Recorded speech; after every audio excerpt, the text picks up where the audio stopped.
नमस्कार, मैं Manoj Sahu competition wing में आप सभी का एक बार फिर से स्वागत करता हूं। एमसीक्यू सीरीज़ जो सीजीपीएससी प्रीलिम्स को टारगेट करते हुए हम जो चला रहे हैं, उसका हमारा आज ये 5वां लेक्चर होने वाला है। आज हम पढ़ने वाले हैं छिंदक नागवंश के बारे में और साथ ही हम पढ़ने वाले हैं कांकेर के सोमवंश के बारे में। ठीक है, तो शुरू करते हैं आज का पहला प्रश्न।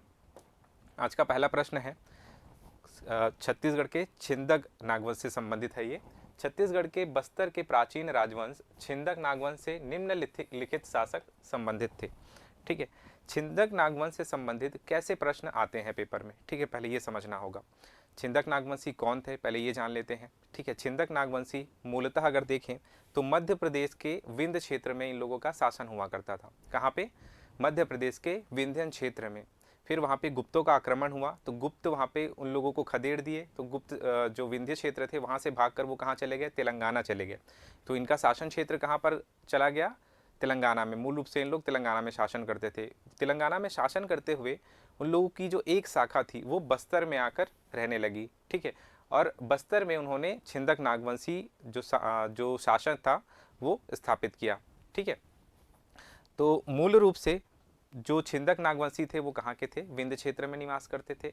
चूंकि गुप्तों का आक्रमण हुआ उन पर तो वो भागकर कहाँ चले गए? तेलंगाना चले गए, और तेलंगाना की ही एक शाखा कहाँ स्थापित हुई? बस्तर में छिंदक नागवंशी के रूप में स्थापित हुई। ठीक है, तो ये रही इनकी पृष्ठभूमि।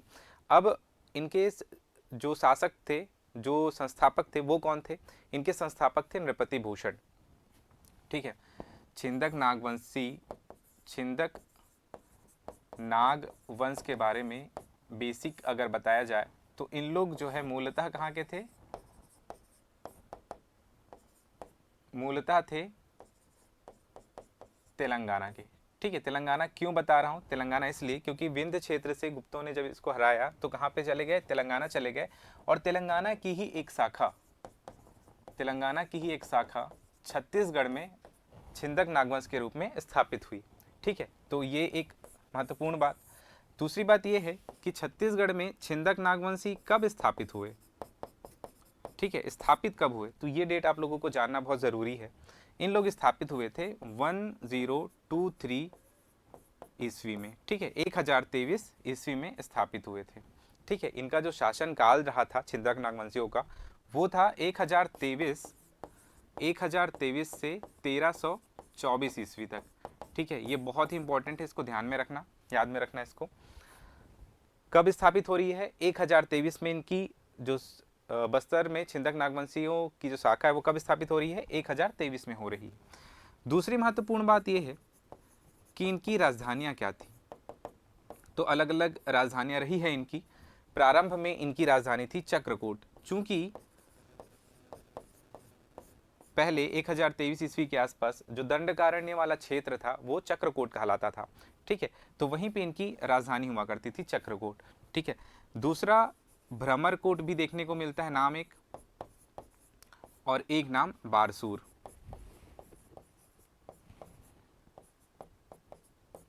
जो दंतेवाड़ा में स्थित है अभी वर्तमान में। तो चक्रकोट, भ्रमरकोट और बारसूर तीन राजधानियां रही है। और जो चक्रकोट था ये इनकी प्रारंभिक राजधानी थी। ऑप्शन के हिसाब से आपको बनाना है क्वेश्चन को। अगर आपके पास विकल्प में केवल बारसूर दिया गया है, उसके अलावा कुछ अन्य नाम दिए गए हैं, तो आप बारसूर लगा सकते हो। अगर आपके पास इन तीनों में से चक्रकोट का नाम दिया गया है तो चक्रकोट लगा सकते हो। परंतु इनकी आरंभिक राजधानी क्या थी? चक्रकोट थी। चूंकि आरंभ में दंडकारण्य जो क्षेत्र है वो क्या कहलाता था? चक्रकोट कहलाता था। ठीक है, और बारसूर जब दूसरे नंबर के जो शासक थे इस समय, जगदेव भूषण धारावर्ष जब आते हैं, राजा बनते हैं, तो वो राजधानी परिवर्तित कर देते हैं और बारसूर में अपनी नई राजधानी स्थापित करते हैं। ठीक है, तो ये छिंदक नागवंश से संबंधित कुछ बेसिक चीज़ें हैं। एक तो कहाँ के थे इन लोग? तेलंगाना की एक शाखा थी छत्तीसगढ़ में जो छिंदक नागवंशियों के रूप में स्थापित हुई। दूसरा कब स्थापित हुए? 1023 ईस्वी में स्थापित हुए। इनकी राजधानी क्या थी? चक्रकोट, भ्रमरकोट और बारसूर। इनके संस्थापक कौन थे? ठीक है, ये महत्वपूर्ण बात है। संस्थापक कौन थे? तो इनके संस्थापक थे नृपति भूषण। नृपति भूषण, इसको याद रखना है आप लोगों को, नृपति भूषण। नृपति भूषण की जानकारी जो है एराकूट अभिलेख से प्राप्त होती है। ठीक है, तो ये इनके संस्थापक थे, अर्थात पहले राजा थे। ठीक है, छिंदक नागवंशियों को कुछ उपाधि भी दी गई थी। ये उपाधि से रिलेटेड भी प्रश्न आता है, तो ये आप लोग ध्यान में रखना। इसके 3 उपाधियां थी। सबसे पहला है भोगवतीपुरेश्वर, भोगवतीपुरेश्वर, ये इनकी उपाधि थी। ठीक है, क्या था? भोगवतीपुरेश्वर। दूसरा है छिंदक कुल कमल, और तीसरा है छिंदक कुल तिलक। ठीक है, तो ये कुछ उपाधि है जो आप लोगों को याद रखना है, पेपर में पूछा जा सकता है। छिंदक कुल कमल, छिंदक कुल तिलक, और एक भोगवतीपुरेश्वर, जिसमें से भोगवतीपुरेश्वर बहुत ज़्यादा इंपॉर्टेंट है, जो आप लोगों को याद रखना ही है हमेशा। और इसके अलावा इसमें आप लोगों को जानकारी के स्रोत हैं, वो आप लोगों को ध्यान में याद रखना है। वो कौन कौन से हैं जानकारी के स्रोत, कौन कौन से अभिलेख हैं, कौन कौन से शिलालेख है, वो हम आगे पढ़ेंगे। ठीक है, और इसके अलावा इसमें कौन कौन से शासक रहे हैं उसको भी हम देखेंगे। ठीक है, इससे प्रीवियस ईयर के क्वेश्चन अगर देखें तो इसमें इनके शासकों से संबंधित कुछ प्रश्न आए हुए हैं। जैसे एक प्रश्न ये है, ये प्रीवियस ईयर में पूछा गया है कि छत्तीसगढ़ के इनमें से कौन से शासक हैं जो छिंदक नागवंशी शासकों से संबंधित है। ठीक है, सोमेश्वर देव, कन्नड़ देव, नरसिंह देव और जयदेव। यहाँ पे ये जो तीन शासक दिख रहे हैं ऊपर के, सोमेश्वर देव, कन्नड़ देव और नरसिंह देव, ये तीनों शासक जो है ये छत्तीसगढ़ के छिंदक नागवंश से संबंधित है। जयदेव नाम का कोई शासक नहीं था, जय सिंह देव था। ठीक है, इसलिए इसका उत्तर क्या हो जाएगा? 1, 2 और 3, विकल्प ए इसका सही उत्तर है। ठीक है, देखो आप लोगों को क्वेश्चन बनाने आना चाहिए।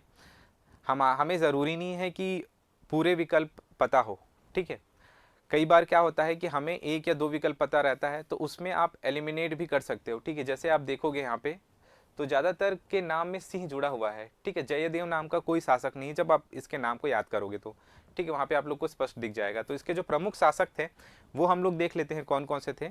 इसमें शासक बहुत सारे रहे हैं, लेकिन 10 शासकों का उल्लेख यहाँ पे हमें मिलता है। ठीक है, 10 शासकों के बारे में अधिक जानकारी प्राप्त होती है, तो वो देख लेते हैं कौन कौन से हैं, और इसी से रिलेटेड क्वेश्चन ज़्यादातर परीक्षाओं में पूछे गए हैं। तो छिंदक नागवंश के प्रमुख शासक अगर देखें हम लोग, तो सबसे पहला इसके संस्थापक देख चुके हैं हम लोग, नृपति भूषण। ठीक है, एक तो इनका शासनकाल याद रख लीजिएगा, 1023 से 1324 ईस्वी तक था। ठीक है, 1023 से 1324 ईस्वी तक इनका शासन था। नृपति भूषण इनके संस्थापक रहे हैं। ठीक है, संस्थापक कौन है? नृपति भूषण। ठीक है, और नृपति भूषण इसकी जानकारी हमें कहाँ से मिलती है? तो इसकी जानकारी मिलती हमें एर्राकोट अभिलेख से। एक तेलुगु अभिलेख है ये, एर्राकोट अभिलेख। ठीक है, एर्राकोट अभिलेख से हमें नृपति भूषण के बारे में जानकारी मिलती है, तो ये याद रखना है अपने को। दूसरा है जगदेव भूषण धारावर से, बहुत ही महत्वपूर्ण है ये शासक, सबसे महत्वपूर्ण है ये। ठीक है, इन्होंने अपनी राजधानी जो थी वो परिवर्तित की थी और अपनी राजधानी बनाई थी बारसूर को। ठीक है, ध्यान रखना, छिंदक नागवंश के ज़्यादातर जो स्थापत्य है वो बारसूर में और दंतेवाड़ा क्षेत्र में ही निर्मित है। ठीक है, वहीं पे स्थापित है ये, इनकी जो स्थापत्य है वो अधिकतर। इनकी राजधानी बारसूर किसने बनाया? जगदेव भूषण धारावर्ष ने इनकी राजधानी बनाया। ठीक है, दूसरा महत्वपूर्ण बात यह है, इनके टाइम पे एक महामंडलेश्वर हुआ करते थे, महामंडलेश्वर, जिसका नाम था चंद्रादित्य। ठीक है, चंद्रादित्य बहुत ही महत्वपूर्ण है, क्योंकि बारसूर में ये एक तालाब में, जिसका नाम था चंद्रादित्य तालाब, अपने नाम पे ही रखा था, वहाँ पे चंद्रादित्येश्वर शिव मंदिर बनवाया था। किसने बनवाया था? चंद्रादित्य ने, जो महामंडलेश्वर थे जगदेव भूषण धारावर्ष के। ठीक है, ध्यान से देखना, इसको एक एक करके पढ़ना। सबसे पहले हमने नृपति भूषण देखा, नृपति भूषण इसके संस्थापक थे। दूसरा हमने पढ़ा जगदेव भूषण धारावर्ष। ठीक है, क्या पढ़ा? जगदेव भूषण धारावर्ष। धारावर्ष जो है दूसरे महत्वपूर्ण शासक बनते हैं, और इन्होंने अपनी राजधानी, प्रारंभ में नृपति भूषण के टाइम पे राजधानी क्या थी? चक्रकोट थी। ठीक है, इस समय इसकी राजधानी थी चक्रकोट। ठीक है, नृपति भूषण के समय, ध्यान रखना है। दूसरी बात, जब जगदेव भूषण जब शासक बनते हैं तो राजधानी परिवर्तित कर देते हैं बारसूर में, और इनके एक महामंडलेश्वर रहते हैं। महामंडलेश्वर एक पद है, जो किसको, कौन थे उस पद पे? चंद्रादित्य नामक एक व्यक्ति थे, और उन्होंने चंद्रादित्येश्वर शिव मंदिर का निर्माण करवाया था, जो बारसूर में ही है। ठीक है, ये आप लोगों को याद रखना है। ठीक है, इसके अलावा जगदेव भूषण धारावर्ष के बारे में हमें जानकारी कहाँ से मिलती है? जगदेव भूषण धारावर्ष के बारे में हमें जानकारी मिलती है बारसूर अभिलेख से। ठीक है, धारावर्ष के बारे में हमें जानकारी कहाँ से मिलती है? बारसूर अभिलेख से, बारसूर अभिलेख से। ठीक है। मधुरांतक देव और सोमेश्वर देव प्रथम, ठीक है, दोनों बहुत ही महत्वपूर्ण हैं। ये जगदेव भूषण धारावर्ष की मृत्यु के बाद उनके दो पुत्र होते हैं, मधुरांतक देव और सोमेश्वर देव। ठीक है, कौन हुए उनके दो पुत्र? जगदेव भूषण धारावर्ष के निधन के बाद उनके दो पुत्र होते हैं, मधुरांतक देव और सोमेश्वर देव। दोनों के बीच में उत्तराधिकार का संघर्ष होता है। उत्तराधिकार का संघर्ष क्या है?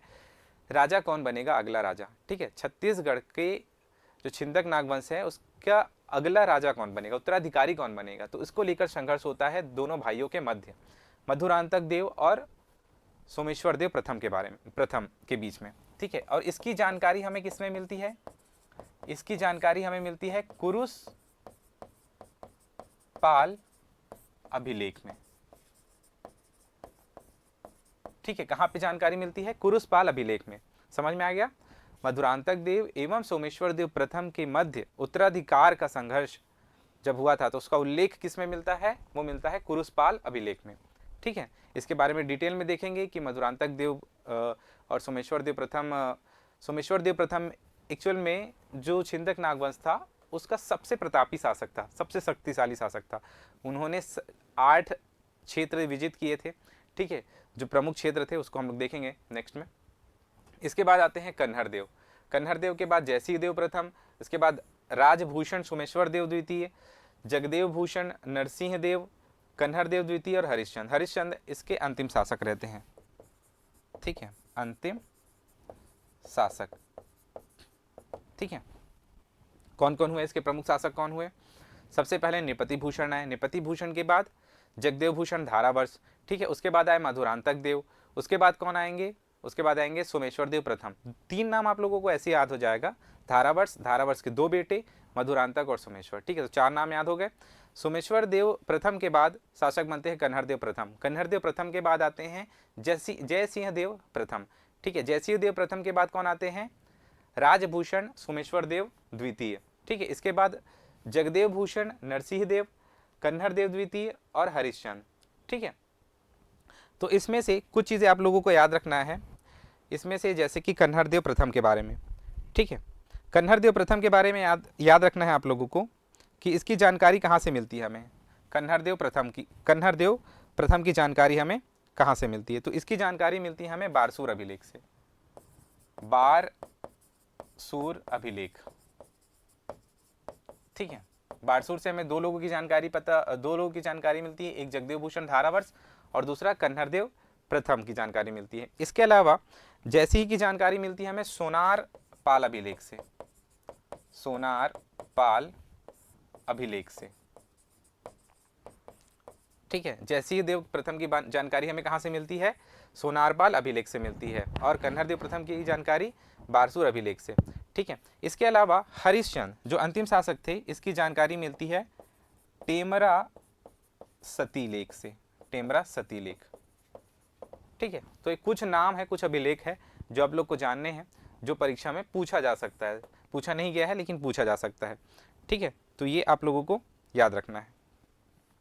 नेक्स्ट इसमें देखते हैं, क्वेश्चन जो आया था इसी से संबंधित था। ठीक है, 10 शासक है, उसके नाम याद रख लेने हैं आप लोगों को और इसको एलिमिनेट करके बनाना है। इसमें जनरली पूछा जा सकता है सीक्वेंस में जमाने के लिए कि कौन सा शासक पहले आया। ठीक है, और दूसरा पूछ सकता है कि इनमें से कौन से शासक बस्तर के छिंदक नागवंश से संबंधित है। ठीक है, तो इससे आपका ये प्रश्न बन जाएगा।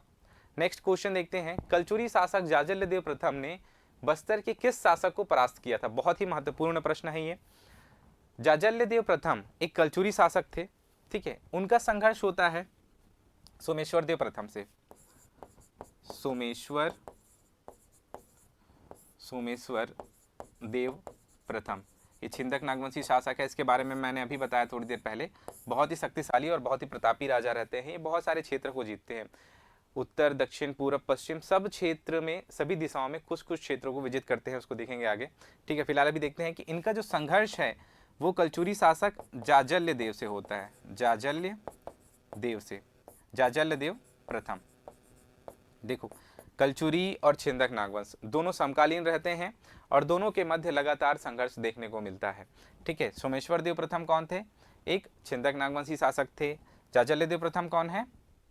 एक कलचुरी शासक हैं। ठीक है, जाजल्यदेव प्रथम के पहले पृथ्वीदेव प्रथम, ठीक है, इसको कौन हराया रहता है? इसको हराया रहते हैं पृथ्वीदेव प्रथम को हराया रहते हैं सोमेश्वर देव प्रथम। समझ में आ रहा है? इसको दूसरी तरीके से देखते हैं। देखो, सोमेश्वर देव प्रथम, ये समझ में आ गया, एक छिंदक नागवंशी शासक है। इनका संघर्ष होता है सबसे पहले पृथ्वी देव प्रथम से। ठीक है, और इन लोग कहाँ शासन कर रहे होते हैं? कलचुरी लोग। इन लोग शासन कर रहे होते हैं रतनपुर क्षेत्र में। ठीक है, ये कलचुरी है। और ये कौन है? ये छिंदक नागवंशी है। और इन लोग कहाँ शासन कर रहे होते हैं? दंतेवाड़ा में, बस्तर क्षेत्र, इसको समझ लो ओवरऑल, बस्तर क्षेत्र में, बस्तर क्षेत्र में। ठीक है, तो बस्तर, छत्तीसगढ़ का जो बस्तर वाला क्षेत्र है, वहां पे कौन शासन है, शासक है इस समय? सोमेश्वर देव प्रथम, और रतनपुर क्षेत्र में। ठीक है, अगर मैं आप लोगों को इमेज के माध्यम से बताऊं,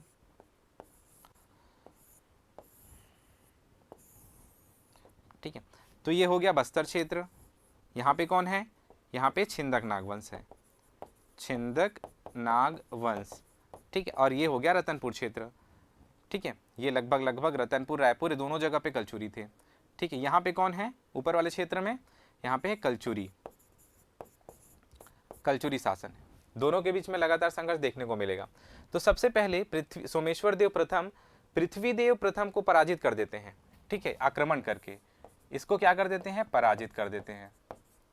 किसको? पृथ्वीदेव प्रथम को। अब पृथ्वीदेव प्रथम के बाद इसका बेटा आता है, पृथ्वीदेव प्रथम का कौन रहता है? वो जाजल्यदेव, जाजल्यदेव प्रथम।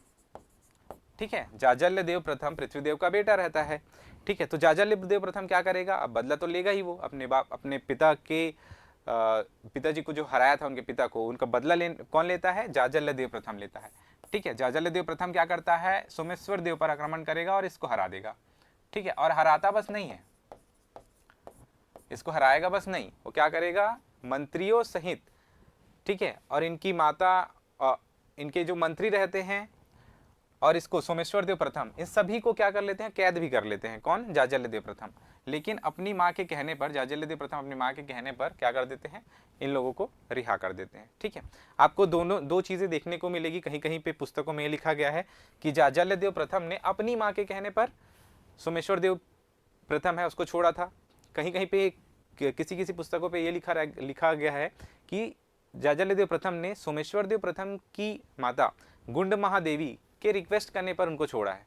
ठीक है, तो आप जो है यहाँ पे डाउट क्रिएट मत करिएगा, आप अपने जो क्वेश्चन है उसको ऑप्शन के हिसाब से बनाइएगा। ठीक है, अगर ऐसा देता है कि जाजल्यदेव प्रथम, तो ये भी सोर्स है। ठीक है, अगर सोर्स में दिया गया है कि उसकी अपनी माता के कहने पर इन्होंने इसको हराया, इसको रिहा किया था। और दूसरा ये भी जो पुस्तक है, गवर्नमेंट की जो पुस्तक है, उसमें ये भी दिया गया है कि सोमेश्वर देव प्रथम की माता गुंड महादेवी के आग्रह पर जाजल्यदेव ने इन लोगों को रिहा किया था। ठीक है, तो दोनों चीजें सही हैं, बस आपको विकल्प के हिसाब से वहां पे आंसर लगाना है। ठीक है, दोनों के सोर्स उपलब्ध हैं। ठीक है, गवर्नमेंट सोर्स हैं।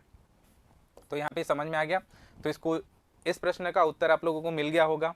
ठीक है, कि जाजल्यदेव प्रथम जो थे, उन्होंने बस्तर के किस राजा को पराजित किया था? अन्नमदेव, विलासतुंग, सोमेश्वर देव प्रथम, इनमें से कोई नहीं। तो इसका सही उत्तर क्या हो जाएगा? इसका सही उत्तर हो जाएगा सोमेश्वर देव प्रथम। ठीक है, आगे बढ़ते हैं। अगला प्रश्न, भोगवती पुरेश्वर की उपाधि धारण करते थे? कौन से राजवंश थे जिन्होंने भोगवती पुरेश्वर की उपाधि धारण की थी? तो थोड़ी देर पहले मैंने बताया था, छिंदक नागवंशी। ठीक है, इन्होंने भोगवती पुरेश्वर की उपाधि धारण की थी। इसके अलावा छिंदक कुल कमल ये भी धारण किया था, और छिंदक कुल तिलक ये भी उपाधि धारण किया था। ठीक है, तो छिंदक से अगर छिंदक वाला दिया ऑप्शन में तो बन जाएगा, ऑब्वियस सी बात है। भोगवती पुरेश्वर थोड़ा सा अलग नाम है, तो यहाँ पे फंस सकते हैं लोग। तो ये याद रखना है, किससे संबंधित है भोगवती पुरेश्वर की उपाधि? ये संबंधित है छिंदक नागवंश से संबंधित है, जो बस्तर क्षेत्र में शासन करते थे। छिंदक नागवंशियों की राजधानी का क्षेत्र क्या था? तो ये भी बन जाना चाहिए, चक्रकोट, जूनागढ़, जूनाकोट, एर्नाबोर और एर्राकोट। ठीक है, तो इस समय जो राजधानी थी छिंदक नागवंशियों की, वो थी चक्रकोट। आपको मैंने पहले भी बताया है कि आपको विकल्प के आधार पर बनाना है। अगर यहीं पे बारसूर दिया रहता इन तीनों विकल्प के साथ में तो बारसूर लगाते, अगर भ्रमरकोट दिया रहता तो भ्रमरकोट लगाते। ठीक है, 3 राजधानियां रही थी, चक्रकोट, भ्रमरकोट और तीसरा बारसूर। ठीक है, अगला प्रश्न, असत्य युग्म की पहचान कीजिए। ठीक है, छिंदक नागवंशियों के टाइम पे बहुत सारी जो है मंदिर बनी है। ठीक है, बहुत फेमस मंदिर बनी है, बहुत प्राचीन मंदिर बनी, जो अभी भी इनके जो अंश है वो देखने को मिलते हैं। ठीक है, तो इसमें असत्य युग्मी की पहचान करना है आप लोगों को कि एक तरफ मंदिर दिया गया है और दूसरी तरफ उसको बनाने वाले राजा का नाम दिया गया है। तो बत्तीसा मंदिर में एक तरफ दिया गया है आपको सोमेश्वर देव प्रथम, दूसरा नारायण पाल का मंदिर सोमेश्वर देव प्रथम, तीसरा विशाल गणेश प्रतिमा बाणासुर, चंद्रदितेश्वर शिव मंदिर, नृपति भूषण। ठीक है, इसको याद रख लेना है, बहुत ही इंपॉर्टेंट है। 5 से 6 मंदिर इस समय बने हैं जो आप लोगों को याद रखना चाहिए, पेपर में पूछा जा सकता है। बत्तीसा मंदिर और नारायण पाल मंदिर, ये दोनों जो मंदिर है वो बनाया था सोमेश्वर देव प्रथम ने। बत्तीसा मंदिर ये एक शिव मंदिर है, ध्यान रखना, यहाँ पे 2 जो है शिव की प्रतिमा रखी गई है गर्भगृह में। और नारायण पाल का मंदिर क्या है, एक विष्णु मंदिर है। सही, समझ में आ गया?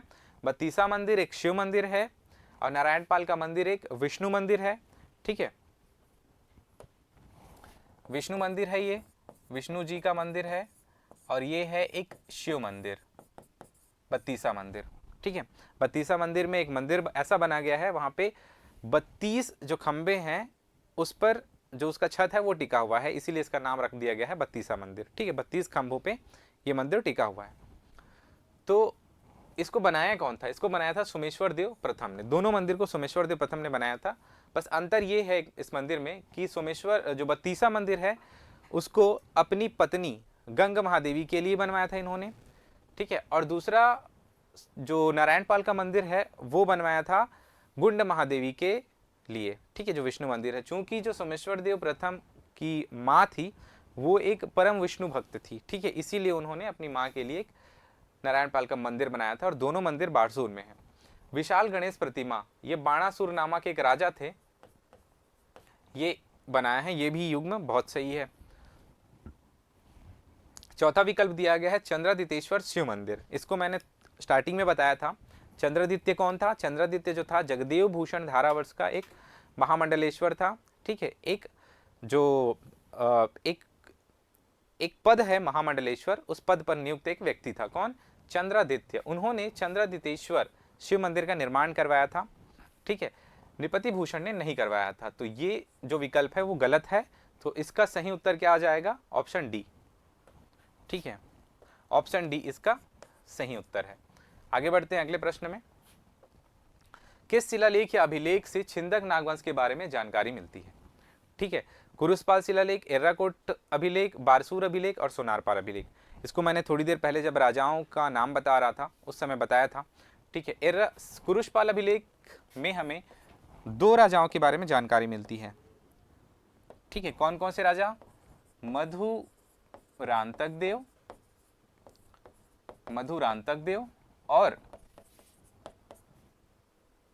मधुरांतक देव और सोमेश्वर देव प्रथम के बारे में क्या जानकारी मिलती है? इन दोनों के बारे में, इन दोनों के उत्तराधिकार के मध्य जो संघर्ष हुआ था, मधुरांतक देव का वध कर दिया था सोमेश्वर देव प्रथम ने। ठीक है, उसकी जानकारी मिलती है हमें कुरुसपाल शिलालेख से, बहुत ही महत्वपूर्ण है। सोमेश्वर देव प्रथम के बारे में पूछा जा चुका है छत्तीसगढ़ पीएससी मेंस में। ठीक है, तो आप लोगों को इसको याद रखना ही है, इससे रिलेटेड बहुत क्वेश्चन आए हुए हैं। दूसरा एर्राकोट अभिलेख एक तेलुगु अभिलेख है जो है नृपति भूषण का। नृपति भूषण जो कौन थे? जो थे संस्थापक।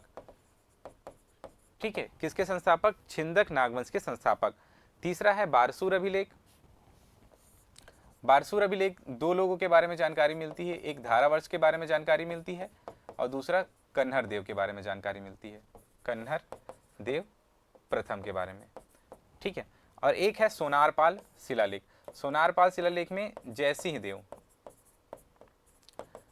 ठीक है, जयसिंह देव के बारे में जानकारी मिलती है।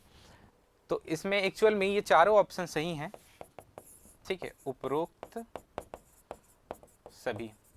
ये प्रश्न इसलिए बनाया गया ताकि आप लोगों को याद हो जाए कि छिंदक नागवंश से संबंधित कौन कौन से जो उसके जानकारी के स्रोत है वो कौन कौन से हैं। ठीक है, तो 4 से 5 अभिलेख हैं जो जहाँ से हमें जानकारी मिलती है। ठीक है, कुरुसपाल शिलालेख, एर्राकोट अभिलेख, बारसूर अभिलेख, सोनारपाल अभिलेख, इसके अलावा एक दंतेवाड़ा से भी मिला है स्तंभ लेख जो नरसिंह देव का है, नरसिंह देव का, नरसिंह देव। ठीक है, ये दंतेवाड़ा स्तंभ लेख मिला है, स्तंभ लेख मिला है। ठीक है, तो ये आप लोग याद रख लेना। नरसिंह देव, नरसिंह देव के बारे में किससे पता चलता है? दंतेवाड़ा स्तंभ लेख में।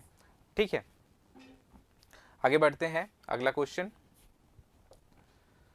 सोमेश्वर देव प्रथम ने विजय अभियान में निम्न को पराजित किया था। क्या मधुरांतक देव को पराजित किया था? बिल्कुल किया था, इसको पढ़े हम लोग कुरुसपाल अभिलेख में। उद्योत केसरी को पराजित किया था, इसको देखेंगे हम लोग अभी। उद्योत केसरी कौन था?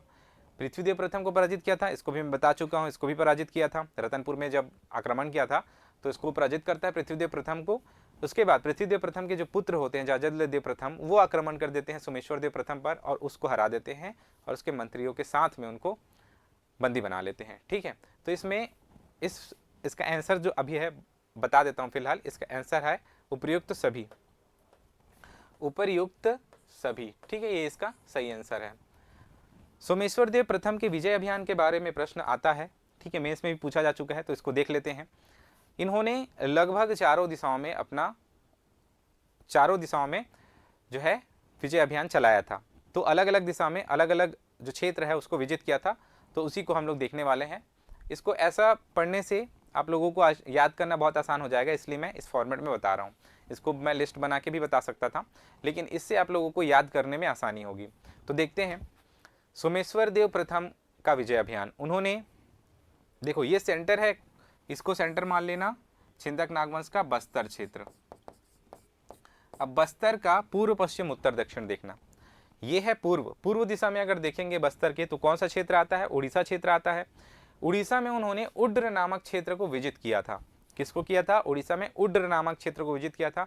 और उस समय उसके शासक थे सोमवंशी शासक जिसका नाम था महाभवगुप्त, उद्योत केसरी महाभवगुप्त चतुर्थ। ये लिख दिया मैंने नाम, यहाँ से देख सकते हो, उद्योत केसरी महाभवगुप्त चतुर्थ। ठीक है, इसको इन्होंने पराजित किया था। अगर दक्षिण की बात करें हम लोग, पूर्व पश्चिम उत्तर और दक्षिण, तो दक्षिण में वेंगी में वेरीचोड़ नामक एक शासक को पराजित किया था। ठीक है, वेंगी में वेरीचोड़ नामक एक शासक को पराजित किया था, ये दक्षिण का क्षेत्र है। ठीक है, वेरीचोड़ नामक एक राजा को पराजित किया था। अगर हम लोग पश्चिम की बात करें, बस्तर के पश्चिम में आ जाते हैं रतनपुर और वज्र। ठीक है, वज्र महाराष्ट्र का एक क्षेत्र है ये, जिसको वर्तमान में वैरागढ़ भी कहा जाता है। ठीक है, ये महाराष्ट्र में आता है। ठीक है, और ये जो है आंध्र तेलंगाना के मध्य ही है ये। ठीक है, वेंगी जो क्षेत्र है वो। तो रतनपुर में पृथ्वीदेव प्रथम को हराते हैं, इसको पहले भी बता चुका हूँ, और एक वज्र क्षेत्र को विजित करते हैं।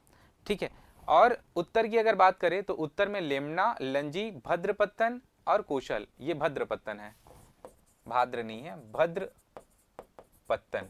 ठीक है, तो इन क्षेत्रों को विजित करते हैं, लेमना, लंची, भद्रपत्तन और एक कौशल क्षेत्र। ठीक है, इन क्षेत्रों को विजित करते हैं वो।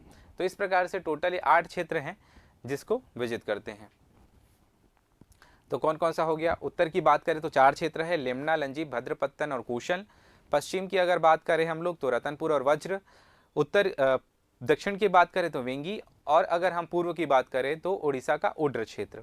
ठीक है, इस प्रकार से याद कर सकते हो आप लोग। अगला प्रश्न है, छिंदक नागवंशियों के संबंध में सही कथन चुनिए। बस्तर के नागवंशी राजा भोगवतीपुरेश्वर की उपाधि धारण करते थे? बिल्कुल करते थे। छिंदक नागवंश कलचुरी वंश के समकालीन था? बिल्कुल था भाई, इसीलिए दोनों के मध्य संघर्ष होता है, सोमेश्वर देव और इधर देखेंगे पृथ्वीदेव और जाजल देव के मध्य। तो बिल्कुल सही कथन है ये दोनों। छिंदक नागवंश का अंतिम शासक हरिश्चंद्र था? बिल्कुल था, इसको भी हमने देखा। 10 शासकों में से अंतिम शासक हरिश्चंद्र थे, जिनका उल्लेख टेम्बरा सतीलेख में होता है। ठीक है, तो ये भी बहुत सही है। दंडकारण्य क्षेत्र को इस काल में चक्रकोट कहा जाता था? बिल्कुल कहा जाता था, और चक्रकोट को इन्होंने राजधानी भी बनाया था। ठीक है, तो इसके चारों कथन सही है। ठीक है, 1, 2, 3, 4 इसका सही उत्तर हो जाएगा। अगला प्रश्न देखते हैं, चमेली देवी ने अपनी राज्य की रक्षा हेतु किस शासक से संघर्ष किया था? चमेली देवी एक्चुअल में हरिश्चंद्र की पुत्री रहती है। ठीक है, किसकी पुत्री? हरिश्चंद्र जो अंतिम छिंदक नागवंशी शासक रहते हैं, उनकी पुत्री रहती है चमेली देवी। ठीक है, जब हरिश्चंद्र पर आक्रमण होता है 1324 ईस्वी में, ठीक है, हरिश्चंद्र पर आक्रमण कब होता है? 1324 ईस्वी में। हरिश्चंद्र ये कौन है? अंतिम शासक है किसके? छिंदक नागवंश के। इन पर आक्रमण करते हैं काकतीय वंश के एक राजा जिसका नाम रहता है अन्नमदेव। अन्नमदेव कौन है भैया? अन्नमदेव। ठीक है, छिंदक नागवंशी शासक हैं ये अन्नमदेव, जो 1324 ईस्वी में आक्रमण करते हैं किस पर? हरिश्चंद्र पर। और इस आक्रमण का सामना करने के लिए इनका साथ देती है इनकी पुत्री जिसका नाम था चमेली देवी। चमेली देवी, चमेली देवी अपने पिता के साथ युद्ध करती है और अच्छा मुकाबला करती है अन्नमदेव का, फिर भी इन लोग पराजित हो जाते हैं और 1324 ईस्वी में छिंदक नागवंश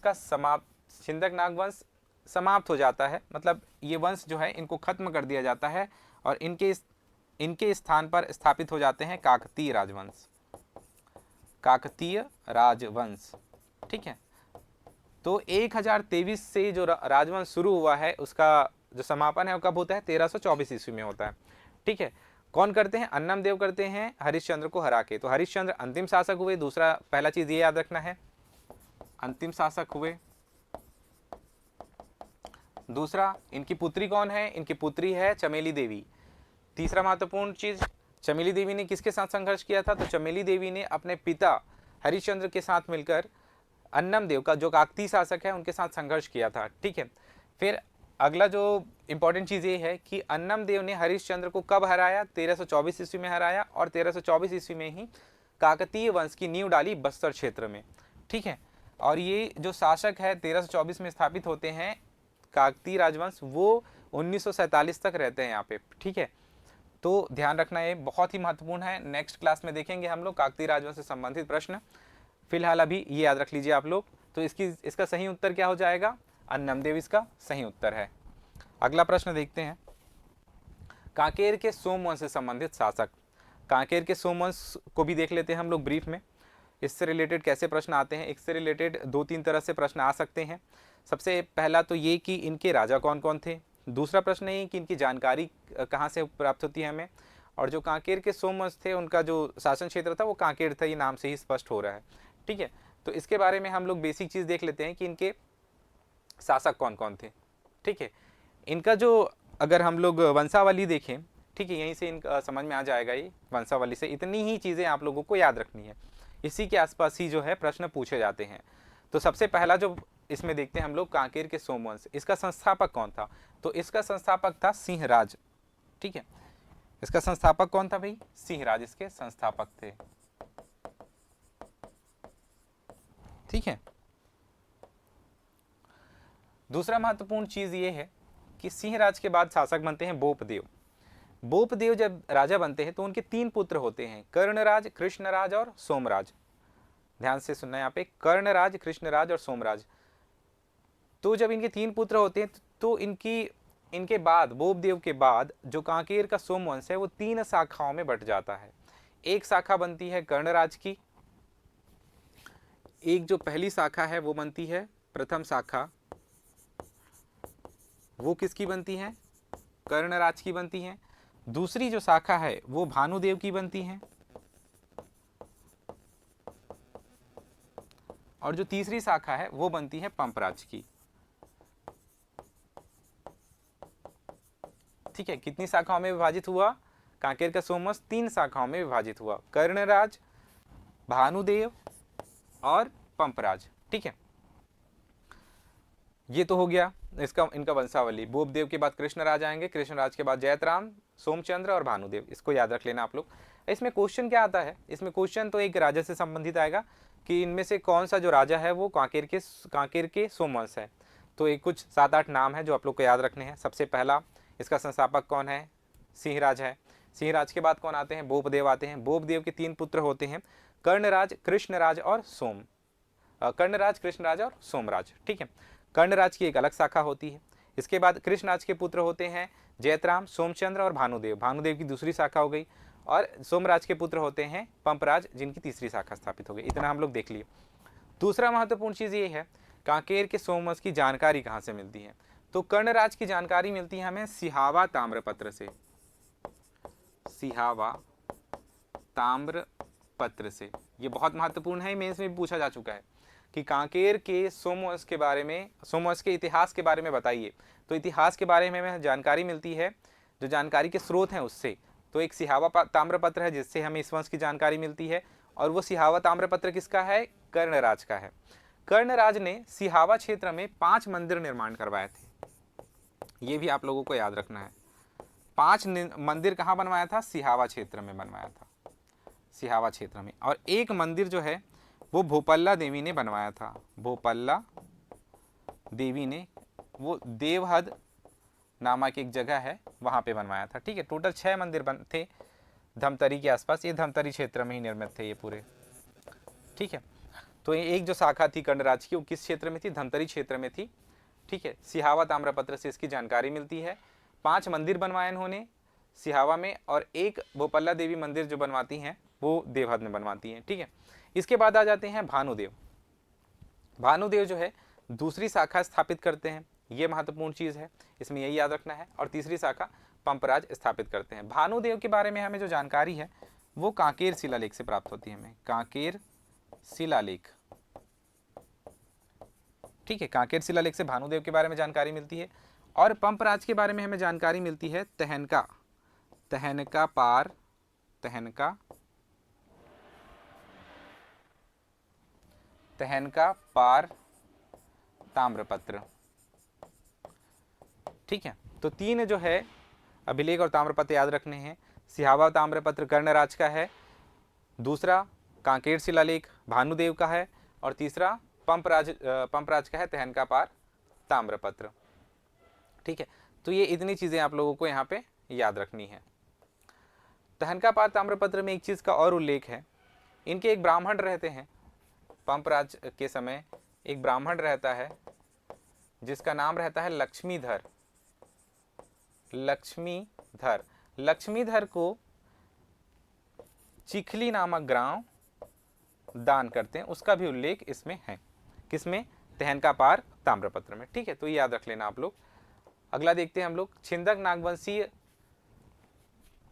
इससे रिलेटेड क्वेश्चन भी कर लेते हैं, कुछ 2-3 क्वेश्चन है। कांकेर के सोमवंश से संबंधित शासक कौन कौन थे? सोमदेव, सोमदेव नहीं था, सोमराज था। ठीक है, तो ये बिल्कुल नहीं आएगा। कर्णराज था, हाँ बिल्कुल था, सिहावा ताम्रपत्र में इनकी जानकारी मिलती है। भानुदेव था, बिल्कुल था भाई, इस कांकेर शिलालेख से इसकी जानकारी मिलती है। लक्ष्मण देव था, लक्ष्मण देव नहीं था। तो 2 और 3 इसका सही उत्तर हो जाएगा।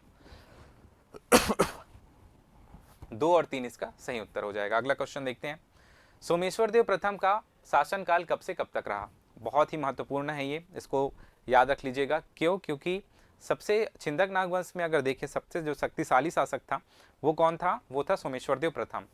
इनका जो शासनकाल था 1069 से 1111 था। ठीक है, 1069 से 1111 ईस्वी तक इन्होंने शासन किया।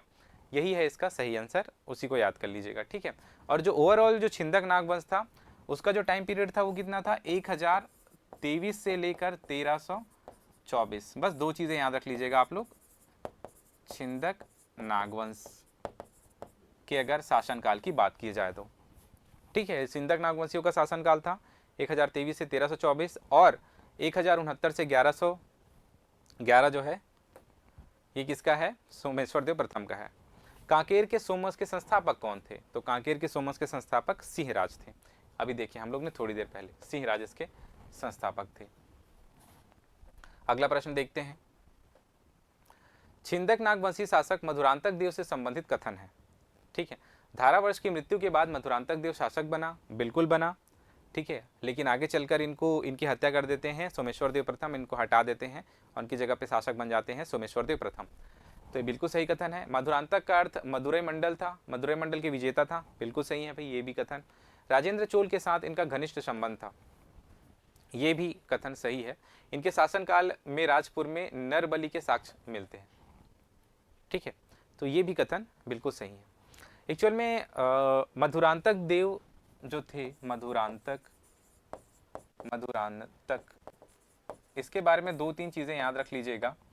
एक तो हम लोग देखिए इसकी जानकारी मिलती है कुरुसपाल अभिलेख से, ठीक है। दूसरा, इनकी जो जानकारी मिलती है वो राजपुर ताम्रपत्र से मिलती है। दूसरी जो जानकारी है वो राजपुर ताम्रपत्र से। और इन्होंने राजपुर में, ठीक है, राजपुर को राजधानी बनाया था, राजधानी बनाया था इन्होंने राजपुर को, ठीक है। तो ये भी याद रख लेना, राजपुर जो जगदलपुर जो क्षेत्र है उसको राजपुर कहा जाता था, ठीक है। तो मधुरांतक देव से संबंधित 2-3 चीज़ें हैं। एक राजपुत्र ताम्रपत्र से मधुरांतक देव के बारे में जानकारी मिलती है और उन्होंने राजधानी बनाई थी राजपुर को, जो जगदलपुर क्षेत्र है उसको राजपुर कहा जाता था। और मधुरांतक का अर्थ है मदुरई मंडल के विजेता, और चोल के साथ इसका घनिष्ठ संबंध है, ये भी बहुत सही है। और राजपुर में नरबली के साक्ष्य मिलते हैं, ये भी सही कथन। तो ये चारों कथन बिल्कुल सही हैं, ये आप लोग देख लीजिएगा, ये बिल्कुल एग्जाम में पूछा जा सकता है। अगला प्रश्न है, बारसूर शिलालेख किस शासक या शासिका से संबंधित है, ठीक है। तो बारसूर जो शिलालेख है वो धारावर से भी संबंधित है, ठीक है, और गुंड महादेवी से भी संबंधित, गुंड महादेवी से नहीं, धारावर से संबंधित है। इसका सही उत्तर क्या हो जाएगा? धारावर्ष हो जाएगा, ठीक है। बारसूर जो शिलालेख है वो धारावर से संबंधित है, ठीक है, बारसूर शिलालेख। इसके अलावा जो बारसूर शिलालेख है वो कन्हर देव प्रथम से भी संबंधित है, ठीक है। 2 जन से संबंधित है। बारसूर जो शिलालेख है वो धारावर्ष और कन्हर देव प्रथम। इन लोग कौन थे? गुंड महादेवी सोमेश्वर देव प्रथम की माँ थी, और गंगा महादेवी कौन थे? सोमेश्वर देव प्रथम की पत्नी थी, ठीक है। नेपति भूषण संस्थापक था। अगला प्रश्न है, मामा भांजा मंदिर किसके द्वारा निर्मित करवाया गया है? विक्रमादित्य, चंद्रादित्य, जगपाल देव, नेपति भूषण। ये निर्मित करवाया गया है चंद्रादित्य द्वारा, ठीक है। और ये जो मंदिर है वो बारसूर में है, ठीक है। तो इसको याद रख लीजिएगा, मामा भांजा जो मंदिर है किसने बनवाया था? चंद्रादित्य ने बनवाया था। चंद्रादित्य महामंडलेश्वर थे धारावर्ष के, जगदेव भूषण धारावर्ष के महामंडलेश्वर थे। इन्होंने ही मामा भांजा मंदिर निर्मित करवाया था। कहाँ पे था ये? बारसूर में है, ठीक है, याद रख लेना आप लोग। ये कहाँ पे है? बारसूर में है, ठीक है। ये पूछा जा सकता है ये प्रश्न। अगला प्रश्न देखते हैं, सही युग्म की पहचान कीजिए। ये कांकेर के सोमवन से संबंधित है ये, ठीक है। पंपराज तहनकापार अभिलेख, कर्णराज सिहावा अभिलेख, भानुदेव कांकेर शिलालेख, क्या सही है ये? अभी हमने थोड़ी देर पहले पढ़ा, पंपराज का जो उल्लेख है वो तहनकापार अभिलेख से मिलता है, बिल्कुल सही है। कर्णराज की जानकारी सिहावा अभिलेख से मिलती है, भानुदेव की जानकारी कांकेर शिलालेख से मिलती है। तीनों का युग्म जो है सही है। इसका सही आंसर हो जाएगा सी, ऑप्शन सी, ठीक है। तो इस प्रकार से प्रश्न आप लोगों को पूछे जाएंगे छिंदक नागवंश और कांकेर के सोमवंश से संबंधित, ठीक है। तो आज की क्लास में बस इतना ही करते हैं। उम्मीद करता हूँ कि ये वीडियो आप लोगों के लिए हेल्पफुल होगा और आप लोग जो है इस MCQ सीरीज़ के माध्यम से अपना जो तैयारी है उसको अच्छे से कर पा रहे होंगे, ठीक है। आगे की क्लास में हम लोग काकतीय राजवंश से संबंधित MCQ करेंगे, ठीक है। और अगर आप लोगों को ये वीडियोस अच्छे लग रहे होंगे तो चैनल को आप सब्सक्राइब कर सकते हैं। और जो छत्तीसगढ़ का जो भी वीडियो डला हुआ है अभी तक, ठीक है, इसके पहले जो 4 वीडियो डले हुए हैं वो आप लोगों को कंपटीशन विंग के अंतर्गत एक प्लेलिस्ट मिल जाएगी आप लोगों को, Chhattisgarh CGPSC prelims 2023 MCQ series के नाम से, ठीक है। उस प्लेलिस्ट में आप लोगों को जो जितने भी हम लोगों के वीडियोस बन रहे हैं वो आप लोगों को पूरे मिल जाएंगे। वहाँ से आप लोग एक एक करके वो वीडियो देख सकते हैं और अपनी तैयारी को कर सकते हैं, ठीक है। आज के लिए इतना ही, धन्यवाद। मिलते हैं नेक्स्ट वीडियो में।